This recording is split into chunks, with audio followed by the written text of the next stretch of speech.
What is up, everybody? What a day. What a day. What didn't happen today? Welcome in here to our Cuse Sports Talk commercial-free exclusive presentation of a postgame show for every freaking thing that happened today, brought to you, as always, by our friends at LeBet. Should I, this is, hang on, just a second. Like, we're only on Cuse Sports Talk right now, so we can do some things. This is not the proper lighting situation for today. We gotta, hang on.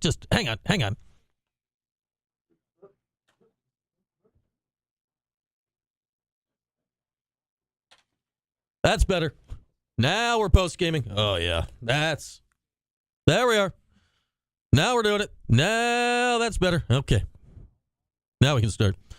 I would have lived a night filled with regrets if we hadn't done that. But welcome in, guys. We're rocking out on CuseSportsTalk.com on the Twitch. We got the chat rocking. We got it rocking on the YouTube as well. We are live.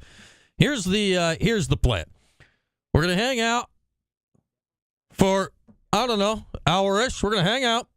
We're going to talk about both games. Syracuse won both games. It took double overtime to beat Youngstown State. They won 3-0. Factual.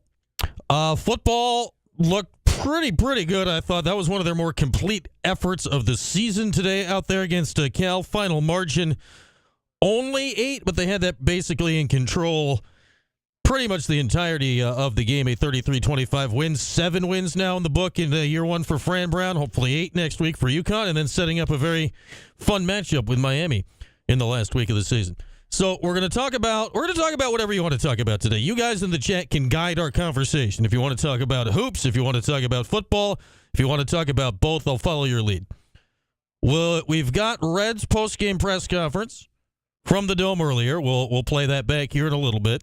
And before we finish our time together today, we will get you some Fran Brown from out on the left coast. Maybe right when he's about to get ready to take a shower, or right after a shower. He gets, winter's wash. Suds it up, Fran. Get ready for that long cross-country flight on the way back. So we'll get you all those things. And the phone lines are open and available. 315-437-7644. The number on our DWITom.com postgame hotline at 4ESPN44. Give a ring if you want to talk football, if you want to talk hoops, if you want to talk Cayenne Anthony, going back to yesterday, of which we have discussed, though we've not gotten a chance to hear from you on all of that out there. We can do all of those things over the course of the next hour or so tonight. So we're gonna take it every which way you want, any which way you want. On all these things. Cal was favored at Tim by 10. Syracuse won by 8. We'll take that. The Eddie Lampkin experience is a wild one, Minnesota Dan and others. He was fantastic on offense. He is also on the court when the ball's on defense. And thank goodness JJ, hopped his way into the takeover mode at some point today. Otherwise, that would have been an immediate, significant problem for Syracuse if JJ hadn't dropped 38, by far a career high out there today. First time he's gone past 30. And, concerns about the starting point guard in Jaquan Carlos, who didn't do a lot before he fouled out. The guard rotation is okay. Lucas Taylor fouled out. He was also there. I'm kind of digging the early Chopper Moore experience, man. He makes a lot of freshman mistakes, but he does it with effort and hustle, and he hit that big 3 in whichever of the overtimes it was. We got to see the bullseye, the left elbow bullseye for the first time this season. So I'll be intrigued to see how JJ. I get it. Youngstown State's not a great team, but they did win 3-0. Almost covered the spread there because of the second overtime. So we'll see. Satchel Sack, can somebody tell me what Lucas Taylor provides? I will take the fifth on that. I will take the fifth on that one, Satchel Sack. The Lampkin thing is going to be wild all year long because he's clearly a talent on offense. It would seem like some of those passes are like wild. He tried them and then wild they worked, but they're impressive. For a whole lot of reasons. And then you look at, so much of the other stuff that happened, like at the defensive end. He doesn't even, approach trying to do anything at the defensive end. there's a lot going on with this team. I have no idea what to make about the team, and then they'll get Texas coming up on this Thursday down at Barclays Center at 7:00. Yeah, Lampkin got shockingly close to a triple-double today. What he ended up with? Lampkin had 20 points, 13 rebounds, 7 assists, led the team in assists. Starling 38 points. And we saw, especially thought the second half, we saw a little more energy, a little more enthusiasm from Donnie Freeman. And, when you're that big and that athletic, stuff's going to happen. He ends up with his second double-double here in 3 games. He goes 19 points and 12 rebounds, made the 1-3, but I like just seeing the work he did near the basket. So that was good. That was good. The guard rotation, I don't know. How many minutes did Chapa play today? Elijah played 16 minutes, had 5 points, the big 3. Lucas Taylor played 19 minutes today. Huh. Jaquan Carlos, 30 minutes today. That's going to have to get sorted out in some way. Starling played 49 of the 50 minutes today, so stayed out of foul trouble today. I think what we're going to see, and this is what happened last year, right, too? JJ led the team in minutes last year. JJ is going to have to lead the team in minutes this year. It's going to become, as imperfect as he is in some ways, still clearly has a shooting hitch, which seems to have moved from his three-point shot to his free throws, of which he went 8 and did go 8 of 12 at the line today, but, got there time and time again. I think JJ is going to have to be on the court way, way, way more often than not as the season goes along. All right, so phone lines are open, 315-437-7644 for ESPN 44 as we head through our post-game coverage today, brought to you by our friends at Burdick Ford, Burdick Toyota, Burdick Lexus, and Burdick BMW. Again, we'll hear from Red here coming up. We'll hear from Fran hopefully later in the hour. We'll take you through the football game. We'll take you through the basketball game. We'll try to get you set up for next week in both cases. UConn a week from today in football. Thank goodness UConn's not next for basketball. Woo! Texas, who's pretty good. They're not UConn guy, is next for basketball. So we'll get all of those things out there here today. All right, let's just drop this now. Let's go on with this now. We'll see if anybody wants to call in after this. Let's just get into the Red Pressers. Order of operations. Basketball was before football today. We always show you the Red Presser after home games live. Obviously, that was probably early second quarter of the football game today and that crazy overlap that happened. But here is what Red Autry had to say after today's game. Oh, man, what a game. Our Youngstown's team came in here, veteran team. They gave us all they had. Again, I've watched them play a couple of times before this. I know they were in the game up until halftime with some other guys. But, again, we knew it was going to be a tough game. But, again, I just got to give a lot of credit to our guys for hanging in there, double overtime. They never lost composure.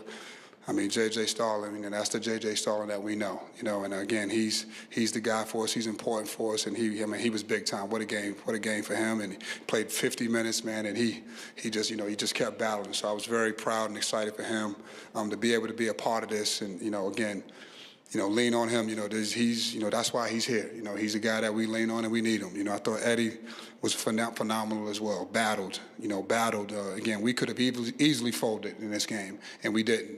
Both times. I think the composure of this team, as you all could tell, in these first 3 games is, they're pretty unshakable, man. Again, do we have to get better in a lot of things? We do, man. But, I'm just going to again congratulate my team and try to, get ready for the, what's ahead and to continue to get better. Questions?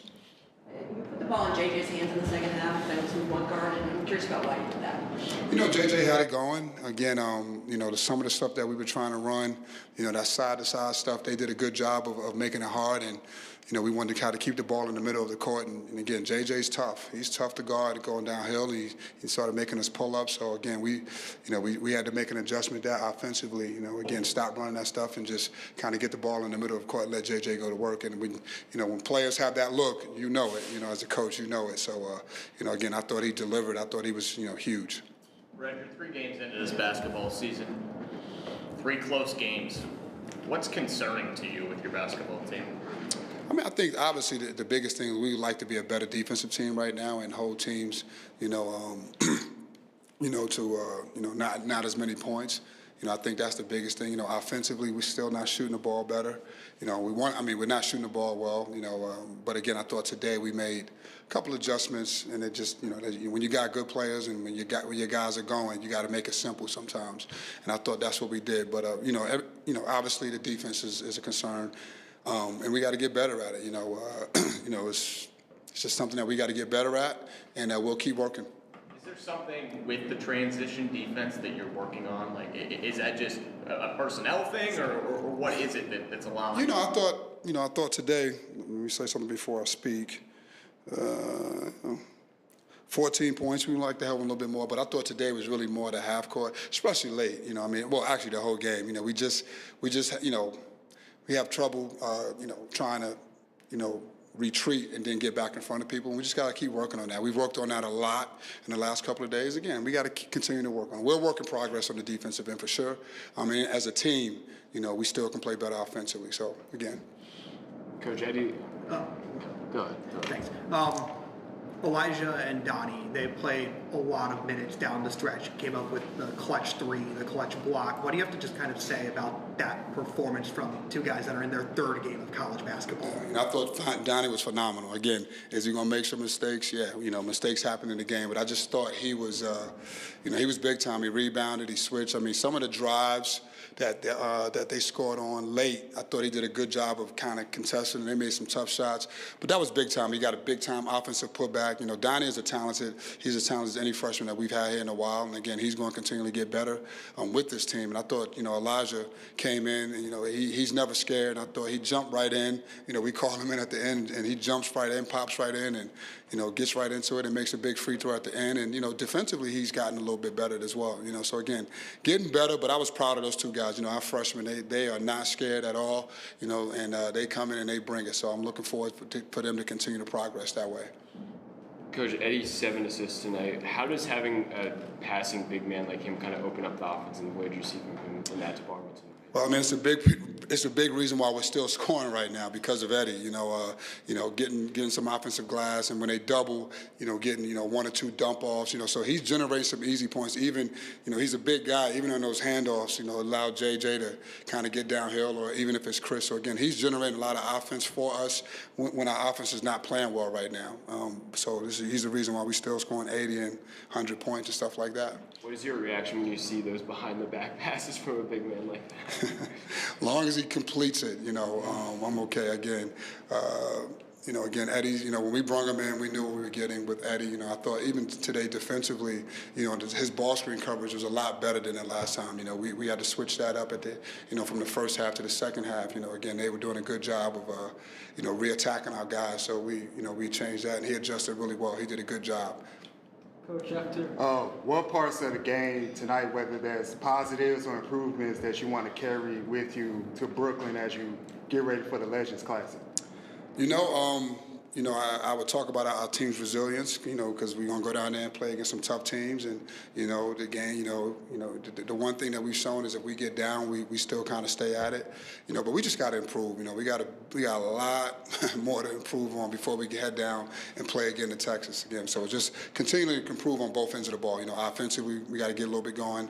And then defensively, I think right now is the most glaring thing that I would, we want to continue to concentrate on and get better at. Because I think that will help us. Obviously, it'll help us. I think it'll help. It'll jumpstart our offense. We're not getting transition points right now. We got 16 points this game, but we think we can get out and transition more. But that starts with our defense.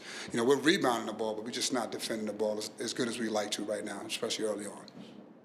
I think we thought in the beginning of the season maybe you'd be a 3-point shooting team, and now it seems like you're much better inside. And we sort of tried to adjust a little bit about trying to go bang it in there a little bit more. Yeah, I think so. I think so. Again, Donnie is good down there. Jair is good down there. We knew coming into the season, if you had to take, if you had to compare, last year's team to this year's team, I thought last year's team, obviously, we were very perimeter-oriented. And when we went to the quarter, we wanted to have that balance. And again, so our front court, we knew was probably going to be a strength of ours this year, from passing, from rebounding, to scoring around the basket. So we got that now. We just got to, get our perimeter guys going and making some shots. But again, it all starts on the defense and then being able to push out and run. We like to get, out in transition and get some, some drives, and try to get some easy three-point shots. Everything now is, off of half court, and they're just tough, tough shots. At the end of the second half, JJ drove in with 8 seconds left. Was the plan kind of just to attack the basket, or was that spur of the moment? Which end of the game? End of the second half with 8 seconds left, he went in and said for that final shot. We had the ball, and JJ went in and scored. Yeah, you got to put pressure on the rim at that time. And again, JJ had it going. Again, he got a head full of steam. He's tough to guard even without a head full of steam. So again, I thought he did a really good job of, rejecting. And getting into the paint in those last 2 ones. I wish the last one, the second overtime, I wish he would have kind of tried to go to the basket on that last one. But players, they make their decisions sometimes. We don't have control over that. Donnie struggled a little bit down low on the defensive end, trying to kind of guard a little bit of physicality. For a guy who's trying to make the NBA next year, how do you feel like the physicality can progress in a year to get to the point where, Just got to keep working every day. He has to keep working every day. And again, he's improved, from where he was at 2 weeks ago. So again, it's a work in progress, but he's so talented. This game came down to heart. Like heart and effort. Everything else kind of was like, we got to go. And he had that look, and I thought he did a better job late in the second half than he did in the first half. Again, he has a lot of moxie, a lot of confidence again, and he'll keep getting better, keep working, keep getting stronger. And it's experience. That's the only way he's going to get better, through experience. And we need him to play. We need him to help this team be as good as we think we can be. Coach, 1 for 13 from 3 in the first half and 3 for 6 in the second half. Was that a halftime adjustment, or is that something you want to see going forward, dialing back the sample size? I thought it was an adjustment. We want to get a balance. We want to get a balance of our threes and attacking the basket. But, coming into halftime, again, we knew we had to put pressure on the rim. We wasn't making our shots. So, coming out, we just try to, by either getting it inside or driving to the basket. The first 6 or 7 possessions, we wanted to go inside and just really test them. Coach, if I can step away from the team a little bit of this year. It's been National Signing Week, and the big news yesterday, obviously, with Melo's son coming here. Can you talk on the depth of the signing class and how a signing like that kind of rejuvenates this fan base a little bit with the legend and his son being able to come here? When you talk about a recruiting class, I have to give so much credit to our staff. They did a tremendous job of putting, this class together. And so I give a lot of credit, and it's exciting. That's the lifeline of every program, is to be able to, get recruits and high-level recruits, and that's how we want to get back up to being consistently one of the better teams in the country. Again, and I thought this year with our transfer portal class we had to rely on that more. But even from last year, having Donnie and Chopper, so that's what it takes. You got to keep getting those guys, but just tremendous effort, and I can't thank my staff enough for the work that they've done, and getting this thing going and being able to haul in a class like we just did. Locker room's open. Thanks, guys. All right, there's Red after the game. Mario getting a little cayenne question in there at the end. Phone lines open, 315-437-7644. We'll be hanging out here for the next, 45 minutes or so. Chat with you guys in the chat. We got the Cuse Sports Talk chat up on the Twitch. We got the Cuse Sports Talk chat up on the YouTube. Eyes on both. Looks right now, most of the chat conversation seems to be about the basketball right now due to I don't even know what's going on. 3 just nuts games. They are 3-0. How are we feeling, people? Are we feeling better after this game than either of the first 2 games? That's what I wonder. I do wonder here. Now, you certainly don't really want to go double overtime against Youngstown State, because you got to play like Duke later and North Carolina and the ACC. So you probably don't want to be a team that's double overtime against Youngstown State caliber. But I do wonder if they found some semblance, and I tweeted it again in the first half. Watching the first half, like, what was the identity of the team? No clue. Watch the first 2 games. What was the identity of the team? No clue. At least in the second half in overtime. JJ attacking the rim.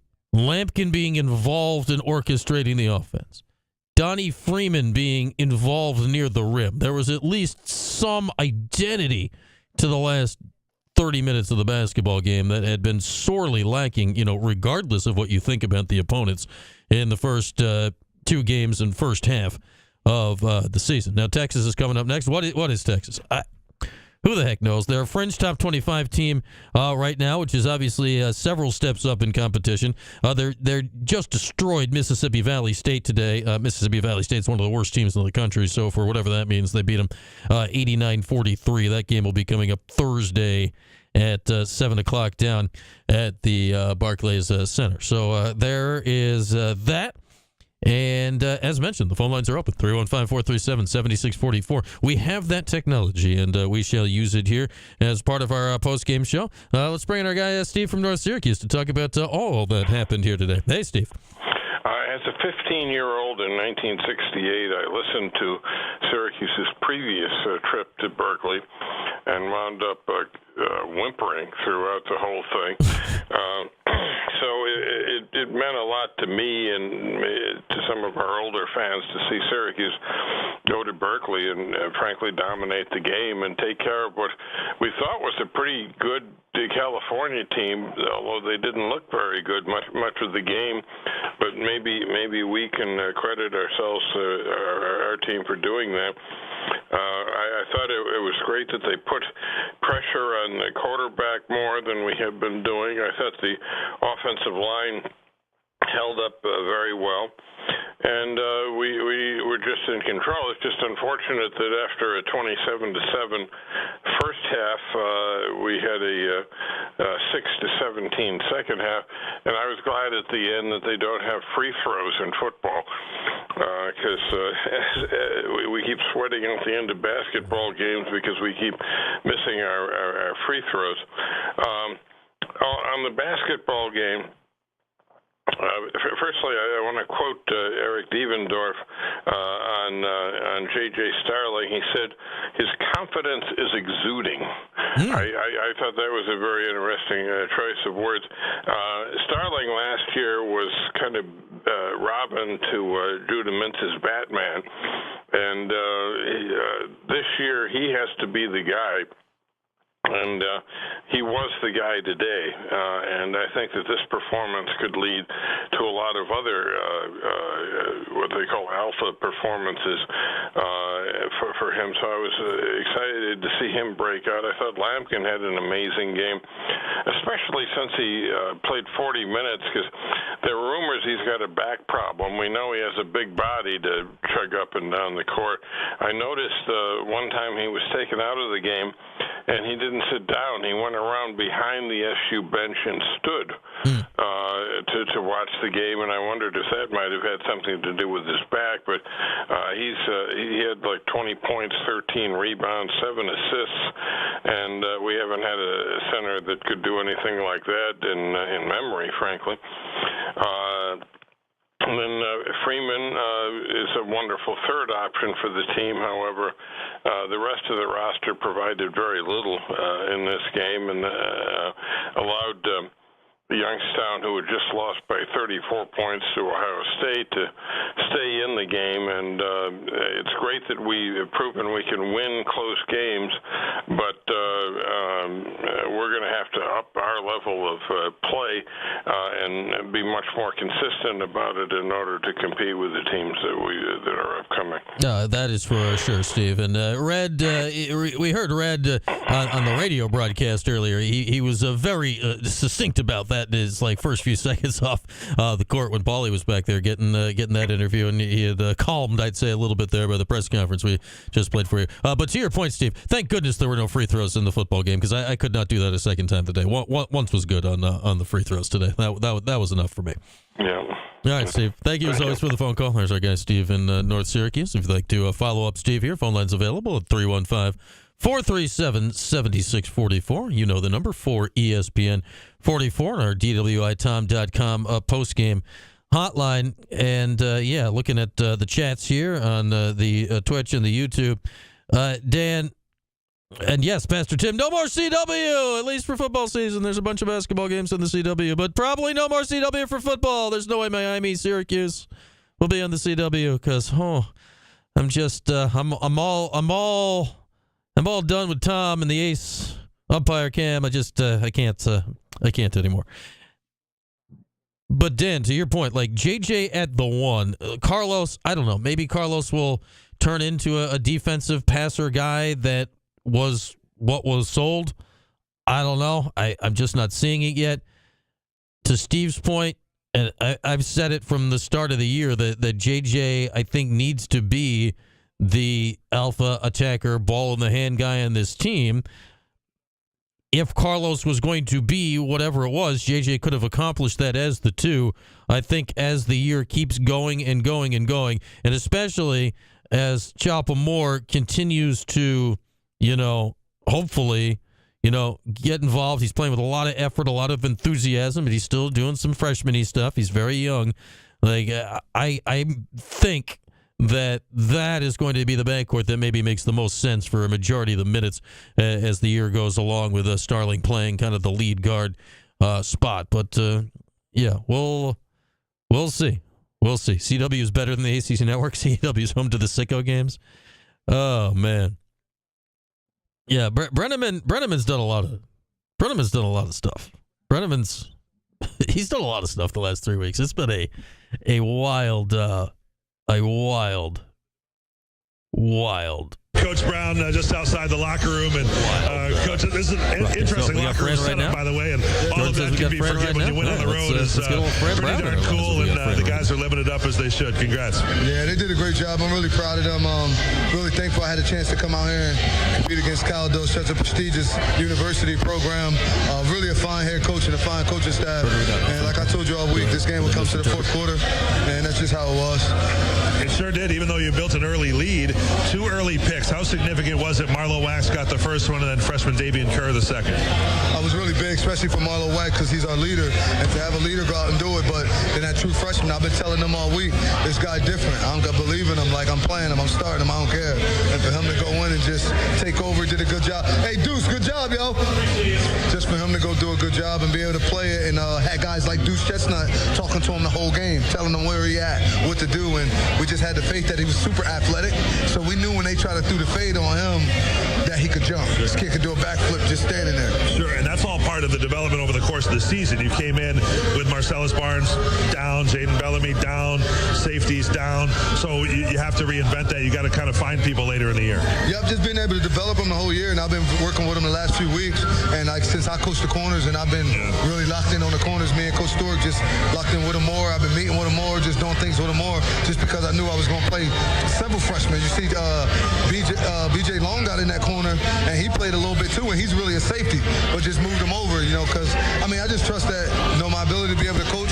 I've had some great guys teaching me the game at doing that, and Muschamp and Kirby Smart, Phil Snow, so those guys showed me how to coach the secondary, so I'm confident that I could get a freshman to be ready to play. I know Cal giving up a lot of sacks this year, but they don't give them to you. What was the key to kind of getting the pass rush today? Just effort, strain, for each other. Wanted to make a difference. You can make a difference in your life today for the rest of your life by just going out and doing something. A little bit more strain. How exciting. You leaned on your key players, 1 and 2 and 19. They're all over 100 yards individually today. How important is it to know how reliable they are? Scott McCord having the confidence in all of them. And Jeff Nixon, man, he's a real good friend, man. He's a good dude, man, and he just does what's needed to do for us to keep pushing forward. And really happy for our defense, man, because their offense wasn't allowed to do a lot. And I know there's been a lot of stuff people saying in reference to Coach E and his staff, but I thought they did an amazing job today, being able to completely stop the run again, and they weren't able to pass until the end. So I'm very thankful for Coach Robinson and Coach Nixon. They did a great job today. Well, time of possession winds up, I think it's over 36 minutes or something like that. Ridiculous. So still among the national leaders there. Impressive showing. And I'm sure everyone wants to know, Coach, what's the deal? We're going to get the shower running back there? Right now what I got planned is $100,000, a little dirt, smelling good with this bond number 9, 100 racks all the time. Now I'm play. I'm ready to go play. I'm going to have some fun, though. Winners get washed. You're going for both not only a record contract, but also the sponsorship with the soap. No, I can't rap. I just rap all Lil Durk and 50 Cent. Anything they do, I kind of rap this stuff. Yeah. All right, well, let's get the hots on the left, the colds on the right. Go back in there, do what you need to do. It's a long trip home. Hey, get out of here, Matt. Be safe. That's Fran Brown, guys. Back upstairs to you. Oh, man. Okay. Yeah, all right. So Fran off to the showers. There's Matt Park with Fran Brown, as just heard over on TK99, part of the Syracuse Sports Network broadcast today, emanating from California. Okay, Fran Brown, ladies and gentlemen. Fran Brown. He's dropping lyrics. He's got soap. He's slinging winners get washed T-shirts. This guy's playing like 9D chess in his first year as head coach. He's got a lot going on. Oh, man. The Fran Brown experience has been absolutely something this year, has it not? That was Fran Brown, by the way, brought to you by our friends at William Attard, a car called William Attard, 444-4444. Reds presser earlier, brought to you by our friends at RomanoCars.com. Yes, Pastor Tim, breaking news. Syracuse has a kicker. El Presidente, Jackson Roberts. Yes. We like it. That was not one, not two, not three, but four. Count them, 4 Syracuse field goals today. 4 made field goals. 2 of them, the distance started with a 4. How about that? How about being able to make a field goal? Man, what are the numbers of totals on? Hang on, let me look this up here. Total field goals this year. Where are we at? Where are we at? So coming into today, the team as a collective was, let's see, the team as a collective was 7 of 14, so 50%. Made half their field goals as a collective coming into today. Kennedy boots 4 of 4. Jackson Kennedy is 6 of 6 of the year. The combination of Brady Denenberg and Jaden O was 5 of 11. So yeah, I'd say they've found the right answer there. Unfortunately, I think this is Kennedy's only year of eligibility. He was a Cornell transfer. Is this his only year? Oh, wait, redshirt junior? Hey now. 2 years. Yes, a kicker for next year too. What did he do? He had a COVID year and a redshirt year. Yes, Jackson Kennedy's got another year. Kicker for next year. Sweet. Good job, Fred. Good job. Took him a minute to figure out the right guy, but they got it figured. Jackson Kennedy. The answer to the question. And thank goodness. Special teams, which was, my goodness, such a grease fire for the first half of the season for 8.5 million reasons. Nothing's really gone wrong on special teams here in the last few weeks. And I don't count the penalty on the onside kick last week as something gone wrong. Obviously, you would have preferred different, but you know what I mean. And now you can make a field goal. So things are starting to go right. Did Louisville win? Did they make the field goal? What's going on with that? Did SMU hang on? It is final. SMU tacked on a late touchdown. Boston College was giving SMU all they can handle. SMU wins that by 10 down in Dallas. They remain undefeated in the league. Oh, Stanford beat Louisville? Oh, wow. It's a bad loss for Louisville. Yeah, everybody. Clemson, there was some apparently a nefarious officiating late on in the Clemson-Pitt game that allowed Clemson to beat Pittsburgh earlier today. Miami's off. Notre Dame just hammered Virginia. Wake, North Carolina, ACC Network primetime tonight. No, thank you. We'll take a hard pass on that one. That's the league today. Stanford won on the last second 52-yard field goal. How about that? All right. Stanford had not won since the game in the Dome. Go figure. 2 of their 3 wins this year are in the Eastern time zone. Oh, man. The new ACC is wild. All right, phone lines are open if you'd like to join in here on our postgame today. We're hanging out on Cuse Sports Talk. We're vibing with our Labatt sign on our commercial-free coverage, exclusively brought to you by our friends at Labatt Blue. Signage involved.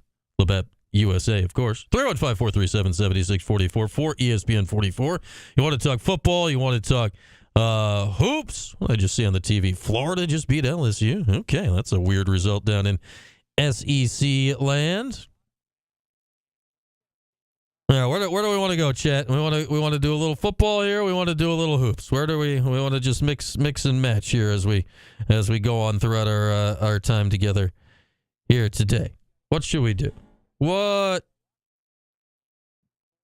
should we do here?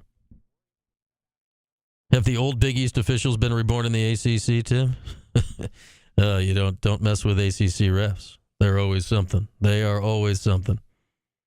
Yeah, the Cal game, that was sparsely attended, Jing's dad, except for those the diehards up on that hill they showed that one time with the one guy that looked like he was just passed out asleep in the chair. A bunch of dudes with binoculars, the whole thing.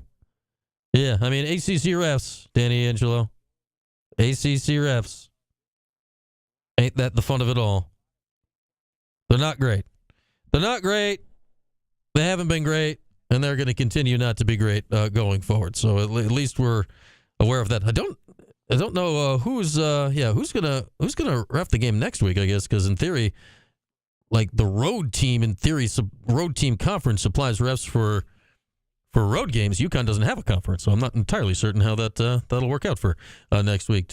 Something to keep an eye on. All right, phone calls starting to come in here at 315-437-7644 on our DWITom.com postgame hotline. Let's bring in our guy Vito in Liverpool. Hey, Vito, what's going on? Yeah, so I'm happy we won in basketball. You try to get through these games in the beginning and improve and learn from them. Everybody knows that they're beating basically cream puff teams by single digits, which is not good. So my thing is with Starling, we've been waiting for this kind of performance for the first three games. He finally gave it, but the problem is the way I analyze these things is is that the regular play of Starling? No, he had to step it up in order to beat this team, and that's what worries me is can he be consistent and not play all the way up to that level where he's hitting almost every shot, but close to that. That's what this team is missing is a superstar. Everybody thought it was going to be Freeman. Well, probably Starling first, but, if he's got to play like that to beat Youngstown State, that's not good, and I'm hoping he can play up to that, close to that level, and he's going to need to apparently for the foreseeable future for this season to be successful. And the other thing is Lampkin is very slow to backpedal. If his guy brings him out, a lot of times he's going to get around him. He needs to be near the hoop on defense at all times because he's not quick enough to backpedal. He's great with moves, though, to the rim. He looked good today. But it's really just going to be we need to see them face the first good team and see what happens. So, I have no idea. They could come out and play awesome. Who knows? But these first three games are not a good sign. The other thing I want to talk about was football with McCord. He's been in the thick of the losses. When you go back and look at the losses, except for the BC game where the O-line couldn't protect him, his interceptions were directly, the cause of the losses. I don't put much of it on Fran Brown at all. I think that he's creating a blueprint for the program. It's looking good, but the season hinged on McCord, and that Pitt game obviously lost right away because of McCord. And I'm not trying to badmouth him. I'm just making a point that this season hinged on Kyle McCord, and Fran Brown has done a great job with the program. So I'm excited about it going forward. We just need to see what kind of quarterback is going to be here next year. It's all going to depend on that. Yeah, I mean, obviously setting the Pitt game aside, I think McCord's had an excellent season. He's going to have every Syracuse single-season passing record that exists here. But to your point, Mike McAllister and I were talking about this hours ago on pregame, Vito. And our thought now is that none of us think that next year, like whomever is going to start the Tennessee game to open next season, we think we don't know the name of that person yet. So that's going to be be a wildly important thing this upcoming December. You got to wonder with the portal. Everything is up in the air with the portal, so you got to wonder. I mean, I think his name's Carney out of Texas, 4-star. Yeah. I mean, Luke Carney, from all accounts, like a really good recruit. But, are you tossing out a true freshman to start a game like that in the opener? I'd say I doubt it unless he's truly that special. But, I would be shocked if they're not heavily shopping in the portal for a starting quarterback for next year. And that was going to be my next quick point is with the portal, just all of that's up in the air where you have an understudied freshman behind a guy for 2 years and he's starting his junior year. That's just not happening. So he's probably going to, like you said, he's going to target the portal. Yep. And then maybe Carney can pick up a year experience watching a pro, possible NFL future quarterback. And that's probably what it's going to be. These guys like Carney are going to be 3-year, maybe 2 to 4 year quarterbacks. That's, start their junior year. So I'm excited though, man. I am. We're 7-3 and we got Miami. What's the game before Miami? We got one more before that. Right? UConn next week at noon. UConn is, it's a game Syracuse should win, though I think UConn is UConn has won 7 games against basically nobody's, but they're less terrible than I thought, but it's a game that Syracuse should be the better team in. Yeah, so it'll be nice if they get to 9-3. It'll be a successful season. We all came in hoping for possible college football playoff, but it's not in the cards this year. We'll see. Yeah. Chance here to win out, though, and still get a 9-win season out there, which would be very, very impressive for a lot of reasons. Yep. All right, Vito. Thanks as always. Thanks our guy, Vito, calling in from Liverpool. And, somebody mentions Jakari Williams in the chat. Yeah, Jakari, if there is a quarterback on the roster that is going to start next year's opener, it would be Jakari Williams. We've never seen him play, but, redshirting this whole year. Obviously, they liked him as a recruit last year for sure. People like Luke Carney. But, again, quarterbacks in the transfer portal, man, it is an industry unto itself. Obviously, McCord has worked out, I'd say, about as well as anyone here could have hoped from last year. Yeah, the Pitt game didn't go well, but look at a lot of the other portal quarterbacks in the country. Very few guys, especially that are in a one-year starting situation. Very, very few portal quarterbacks in the country having greater success than McCord is this year. You can look at Cam Ward down in Miami. I don't know statistically so. Obviously, Notre Dame, Riley Leonard at Notre Dame only has one loss. There are very, very few, especially 1 year starting portal quarterbacks like McCord and Ward are, that have had anywhere near the success of Kyle McCord this year. I shudder to think if McCord had not been here this year. Phone line's open, 315-437-7644 if you'd like to join in. And I will say this, Mike and I, McAllister, were talking about this pregame. And we heard Fran there talking about it postgame with Matt Park. The guys that are playing in the secondary now, we see, Murad Watson, Rashard Perry are handling almost every snap at defensive tackle now, the two true freshmen. There have been maybe not quite as many as the last few years, and certainly not on the offensive line. This team has still been plenty injured. We look at the last few years of Dino as just a stack upon stack upon stack of injuries. Honestly, the main difference when we look at injuries the last few years, the main difference, Garrett Schrader was hurt. Kyle McCord is not. Healthy Garrett Schrader had a really good record. Unfortunately, Garrett Schrader's play style, almost directly led to him being hurt for the back half of the season. Kyle McCord has been, as healthy as one can be. He's not clean, but, he's in good shape, and he's been outstanding. Outstanding. In fact, 11 o'clock this upcoming Tuesday. Kyle McCord Show. Where? Right here. With who? Me, Kyle, and all of you. And you can get in the chat at SKyle, whatever you'd like. 11 a.m.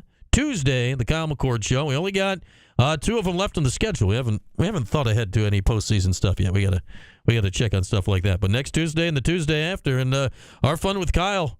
Man, you wish they were talking in the broadcast about could he have another year of eligibility on that stuff. The dude's going to be in the NFL next year. You wish he'd be here, because I think all this conversation, I'd feel a lot better if we spent all offseason knowing Kyle McCord was starting that Tennessee game next year. But as far as, to Vito's point, this year setting the foundation for the Fran Brown era, obviously Fran has been significantly important in that. Number 2 on that list is Kyle. Is who have been the most important guys in that right now. All right, phone lines open at 315-437-7644 for ESPN 44. Who is this? This call looks ready. We're gonna hit the button and see what happens. It's blinking in a way that's ready, but there's no name. Who do we got? It is Sam in Pittsburgh. Hey, Sam, what's going on? Brian, great job as always, my friend. We talked after the UNLV game. Mm-hmm. Proud Syracuse alum in Pittsburgh. We represented well down here. We know things didn't go the way we wanted, but we couldn't be happier. Again, my son's a freshman up there in the marching band, and we're having a ball. Can't wait to go to a big bowl. The team is rolling. Awesome. Yes, unfortunately, the game that was closest to your house did not go very well at all, but we'll take where they're at right now.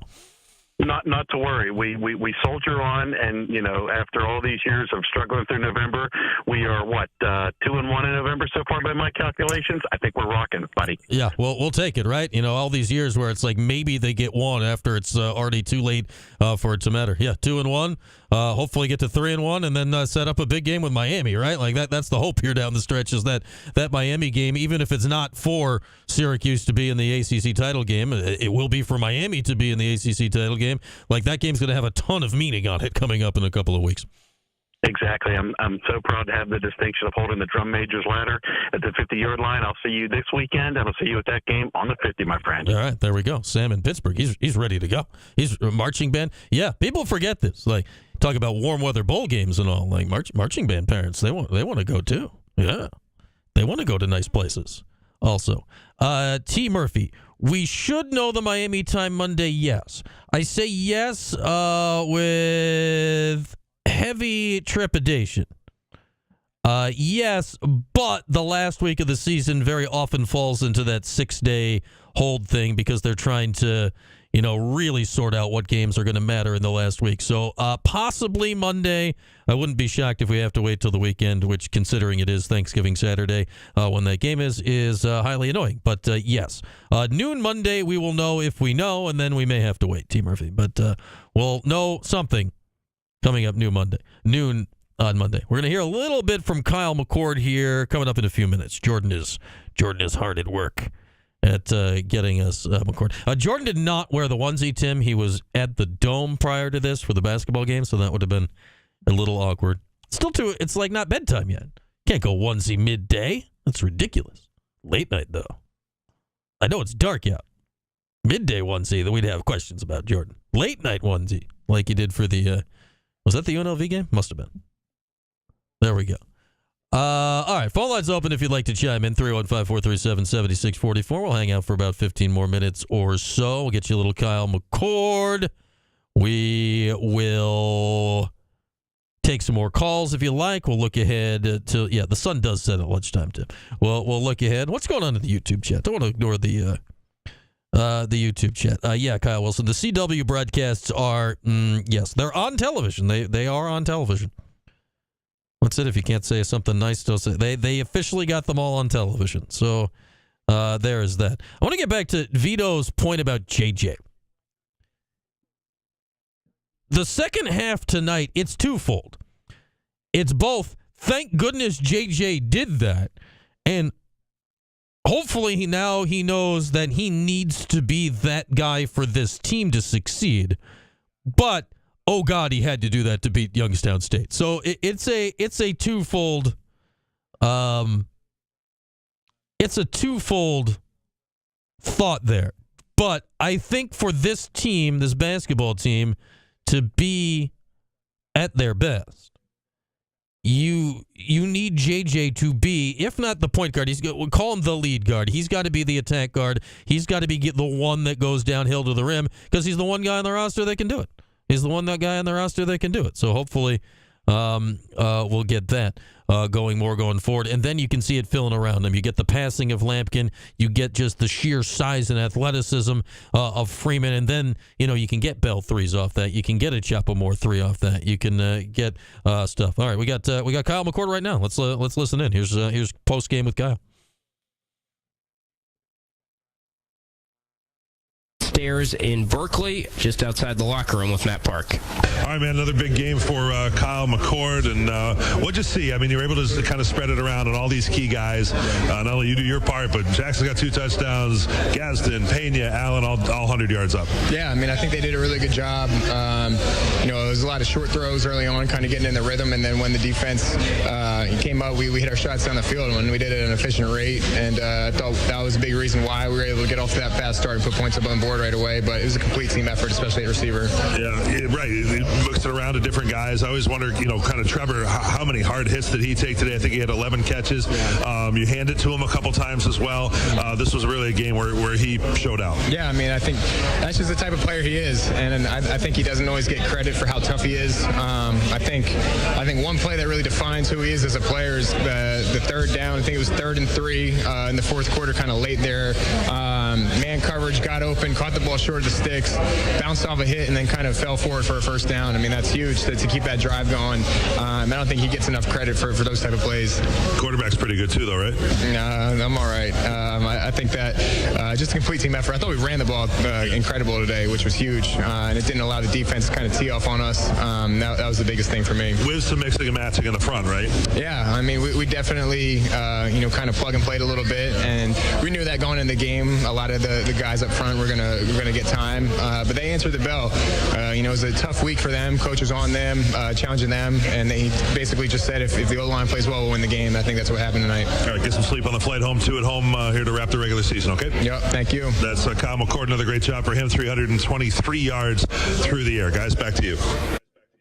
All right, Matt Park. Moments ago on TK99, part of the Syracuse Sports Network broadcast with Cuse QB Kyle McCord. He has now set the Syracuse single-season completions record. Where's Kyle at? Let's I had the stats up here. Where'd I put him? Let's go back to the set. Loading. Where's McCord at for the season? McCord for the season now is up to 3,476 yards. That's what's Nassib's record? It was like 3,600 yards, I think. So that's going down next week. Completions, he's got 304 for the season. He's up to 24 touchdowns. Nassib's record is 27, I want to say. So that's got a shot of going down next week. They're all going down. McCord's still averaging 347 passing yards a game, which I believe is still leading the ACC. Has been jockeying back and forth with Cam Ward on that, but just fantastic numbers. Yeah, he's got 12 interceptions. The touchdown passes have slowed a bit here as LaQuinn Allen's picked it up on the ground here the last couple games, but realistically, you got 2 games left in the regular season. If you keep up your averages or anything resembling your averages, you're going to have a 4,000-yard passing season for the first time in school history and a shot at a 30-touchdown season for the first time in school history. And then we'll see if and when he does play in a bowl game, because you go back to Nassib's single-season record. That was a 13-game season that includes all his stats from the Pinstripe Bowl, of which he had many that year. So we'll see what McCord does. He has not, I don't think, made any decision on bowl game participation yet. I have no idea. We were talking about that the other day in the chat. I can argue it. I can argue McCord playing at a bowl game or McCord opting out to get ready for the draft very easily, either side of the coin. It's really easy to argue both of those things. Yes, Vito. I'd say it's the JJ thing's interesting because, man, I'd say, yeah, you did not want him to have to do that to beat Youngstown State. Was that close to his max ability shown against Youngstown State? Maybe. The other side of the coin is J.J. Starling's a freaking McDonald's All-American. J.J. Starling should be able to do like stuff like that with more regularity. The hope for Syracuse basketball, and who knows, the hope for Syracuse basketball is that JJ takes the attack mentality from today and brings it to the rest of the season, because his talent is up there with enough people that it would be good. Kyle McCord not playing in the bowl game would be devastating. Devastating's a bit much, Orange Bride. I'd say, because bowl games just matter less now. Bowl games matter less. Now, like Dungy, like going back to 2018, opt-outs had just started kind of becoming a thing. You remember West Virginia's quarterback, whose name I'm currently blanking on, opted out of that game. What was his name? What was West Virginia's quarterback? It doesn't really matter. He opted out of that game. Dana Holgerson coached the game. He had already opted out of that game. Will Greer. Yes, thank you, Jordan. Dana Holgorsen coached the game. He had opted out of that game. That dude was already Houston's coach. Like, it wasn't announced yet, but Dana Holgorsen did not give a fly at a rip that he was at that bowl game that year. It was some wild stuff. But I do wonder, like, what would have to happen for McCord to play in a bowl game? Let's say they win and get 9 wins and are in like a really good bowl game. I do wonder if McCord is more likely to play in like a top-level non-playoff bowl game because he gets to show his wares against a good other team. I wonder. I have no idea. Maybe we can ask him on the show this week. We'll see. All right, let's get back to the phones here. Still time for calls here for the next 5-10 minutes. We'll see how long the phone lines keep lighting up. 315-437-7644 or DWITom.com hotline. Let's head out to the West Coast.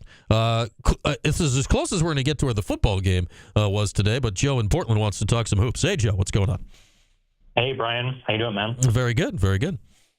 Yeah, I was really impressed with the basketball team just in, like, the overtime periods, right? Like, I think with them it's interesting because it's, like, it showed kind of signs of life, you know? I feel like for the first time this season, you know, where I was, like, actually out of my seat. I'm like, okay, what they were doing in overtime seemed like something that if they could just repeat some of those segments and just do it for a whole game, that to me is a tournament level team, right? Like what I saw, like, you know, not like the past couple years, you know, it's like went back and forth, but no, I feel like, you know, with JJ being aggressive, then it opens up things for Eddie, and you saw in the second overtime, he went off a little bit.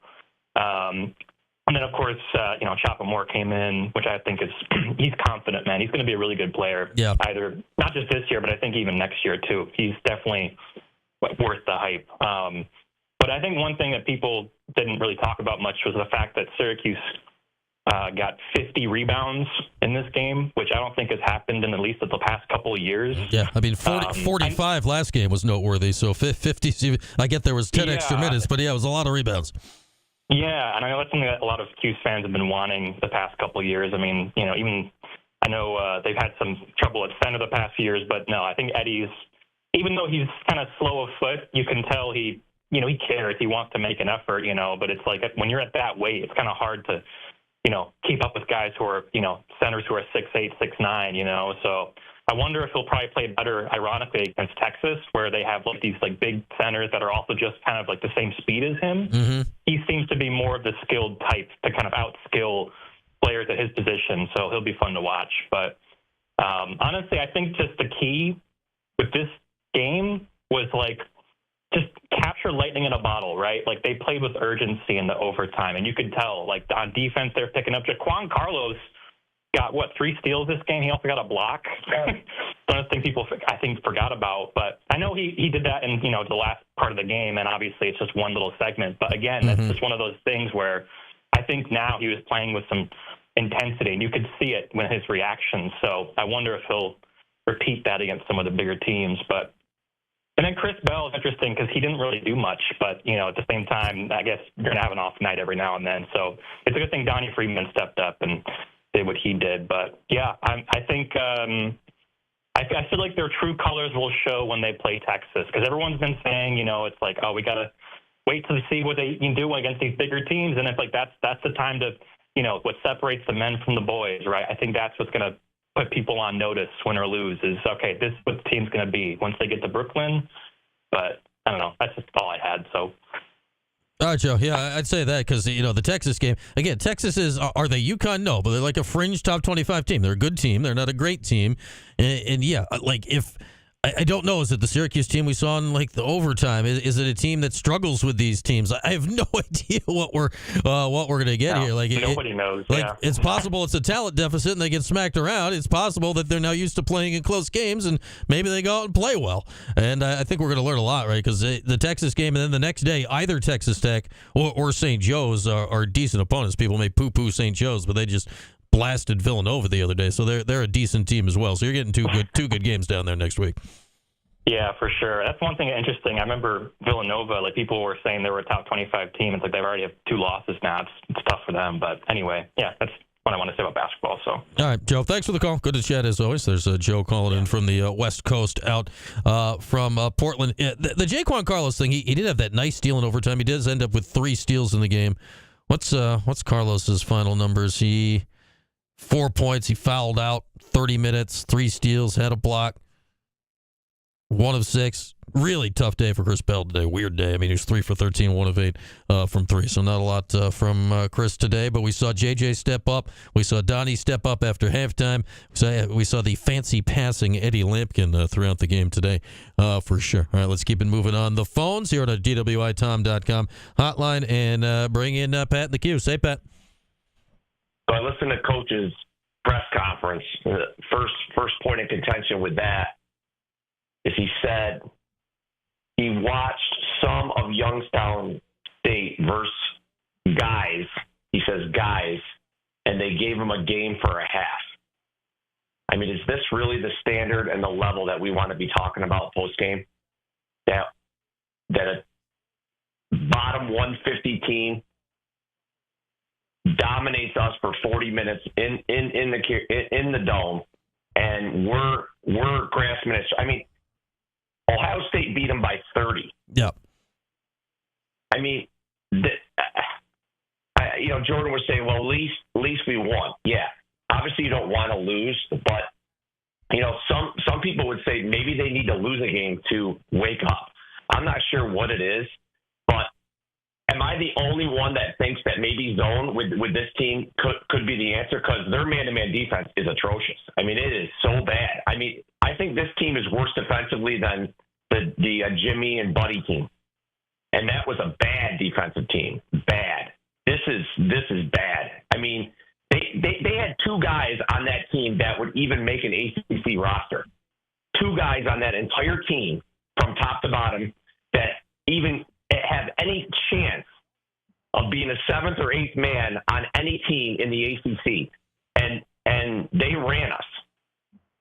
I sat 5 rows behind the visiting team, and I can tell you the entire game, the coaches, the players, everybody was engaged, their fans, and then you look at our side, all game, and then the only time that changed is when it went, right near the climax.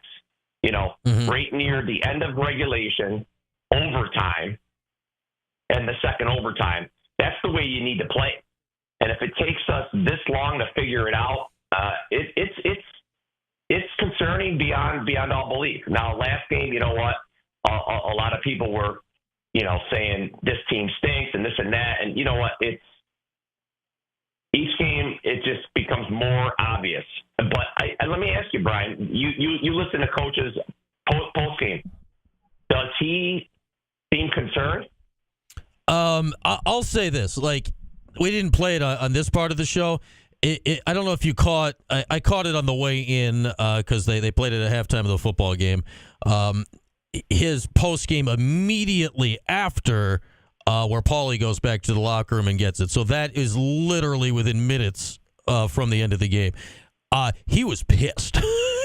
Like, he was happy they won, but like in the second after the game, he was pissed off at, like, he was basically like, I didn't do well enough. The team didn't do well enough. We cannot play like this and win and win real games. This essentially was the gist of what he said. Now, the actual press conference, now you're 15, 20 minutes later, you got a chance to, calm down, take a breath. He probably evaluated the fact that he came in just yelling at people last game. So, yeah, I think he is concerned. I think that was just, being a little more composed 20 minutes after the game. He knows that's not good enough. And I think to your point, Pat, the question we're going to see, right, is was the second half and overtime today, was that a sign of them realizing that that's what they need to do?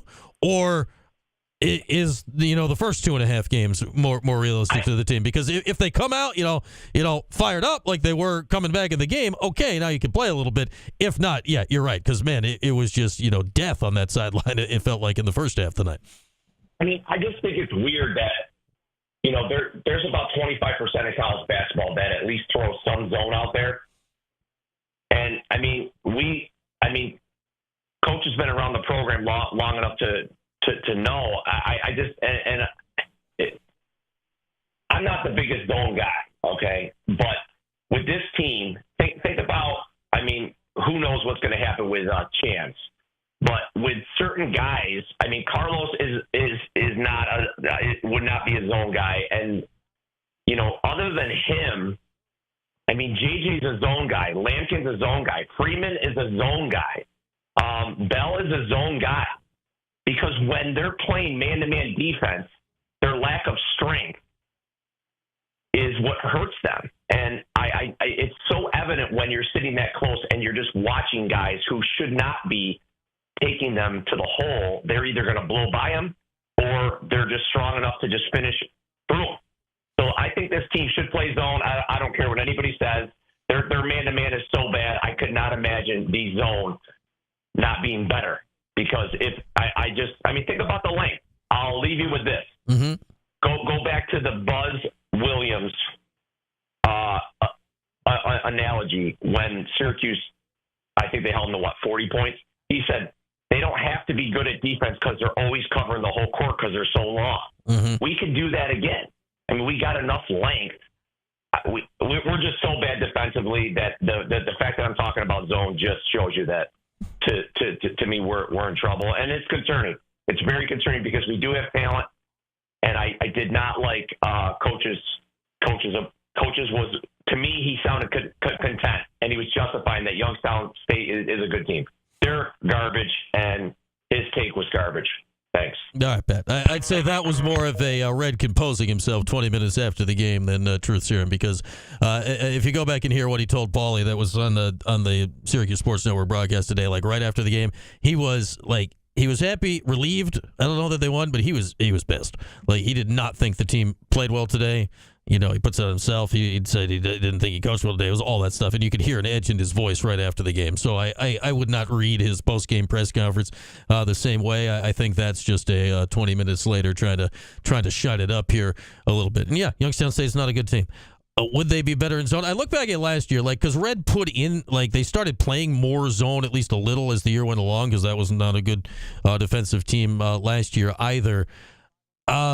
I think, man, this year's team, as far as being prepared to do it, last year, you at least still had a bunch of guys that had practiced it. The guys aren't left. So if you're going to start to do it and you haven't really been practicing a lot, that's a lot of practice time install and all that stuff. So I don't know. To the point that the roster, are they long and all that? Do zones work anymore? I don't know. I think a lot of it comes down to, is your center on defense going to guard anybody in a man or a zone with Lampkin? I mean, the answer might be no either way. Obviously, there are some flaws to the roster with that. You look at what you got out of the portal, it's possible to say that one and a half of the guys aren't bringing a lot right now when you look at the half of the court where Lampkin's not really providing. So, yeah, where does it go? What does it mean? I don't know. And I think that's where this Texas game, because up until this, at halftime today, we all have the same thought. Syracuse is getting cracked by 30 by Texas, right? Now at least you show a little something in the second half. Does attacking JJ, does Donnie Freeman, does Eddie Lampkin, does that matter? I don't know anything about Texas other than that they're all right. I don't know. I think this Texas game is going to point a lot of directions. Okay, did we see something in the second half today, or is that just finally them waking up and being all right, let's not lose to freaking Youngstown State? So I think that's going to tell us a lot as far as the possibility of the season, because Texas is probably talent equivalent to a decent chunk of the ACC this year, right? Are they Duke or Carolina? No, but they'd probably be a really solid mid-pack ACC team like many of the Orange opponents coming up this year. I don't know. Obviously, we've seen the first 2.5 games this year. You're it's not going to go well against probably anybody down at Barclays. JJ attacking, we finally at least saw an identity of the team in the second half today. For the first time this year. Whether you like it or not, we finally saw an identity, and we hadn't seen one up to that point. On the other side of things with football, Fran Brown, we've seen the identity of the Syracuse football team all season long. Fran Brown tells you what the team is, and then they show you what the team is, and they have put that identity out there all year long. So it's very different, in the teams shown that. If basketball's identity is what they showed in the second half, I think that's at least a jumping off point. Are they good enough for the tournament? I don't know, but that's at least a jumping off point to be a team this year. All right. I think that's, we've been hanging out here. How long have we been hanging out? We've been hanging out more than an hour. We've hung. We've done the thing. Oh, yeah. Well more than an hour. Good hang tonight, people. All right, thanks for being in the chat here on Cuse Sports Talk. Thanks for being. Yeah, I don't want to talk about Tennessee's legit good, T. Murphy. That game's probably not going to go well regardless. But thanks for hanging out in the chat on YouTube today on Cuse Sports Talk. Enjoy the rest of your weekend, everybody. Women's basketball tomorrow. Tim Leonard on the call for that. They're playing somebody at a time. 2:00. Yeah, something like that. Women's basketball. Check it out tomorrow. Monday, what do we got Monday? Normal schedule on Monday. Orange Nation at noon. Fran Brown weekly press conference within at 1. Newhouse afternoon at 2. Cody at 3. I'll be with you at 4. We'll get Adam Terry's thoughts during my show at 4 as well. That is your Monday. Enjoy your weekend. Bills, Chiefs tomorrow. Yeah, the Giants won't lose tomorrow. It's a beautiful Sunday already. All right, enjoy your night, everybody. We'll talk again coming up on Monday.